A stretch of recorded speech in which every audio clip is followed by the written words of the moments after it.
नमस्कार, मी पंजाब डक. आज मी आहे माझ्या शेतामध्ये आणि हे माझा आहे 23 ऑक्टोबरचा प्लॉट. आणि आजच्यानं हा 44 दिवस झालेले आहेत.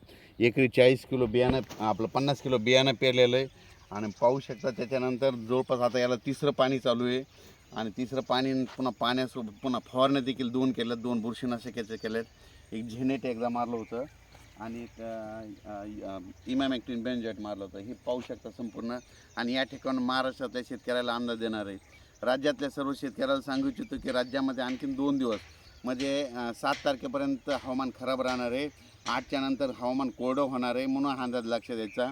आणि 9 तारखेपासून 9 डिसेंबरपासून परत राज्यात थंडीला सुरुवात होणार आहे, म्हणून हा अंदाज लक्षात घ्यायचा. 9 डिसेंबर ते 14 डिसेंबरपर्यंत राज्यात थंडी राहणार आहे. 15ला परत वातावरण खराब होणार आहे, म्हणून हा अंदाज लक्षात द्यायचा. पण राज्यातल्या सर्व शेतकऱ्याला सांगू इच्छितो की राज्यामध्ये सध्या हवामान 7 तारखेपर्यंत जवळपास पावसाचं वातावरण राहणार आहे, म्हणून हा अंदाज लक्षात घ्यायचा. पण राज्यात सांगायचं झालं तर जवळपास 9 तारखेपासून राज्यात थंडीला सुरुवात होणार आहे, म्हणून हा अंदाज लक्षात घ्यायचा.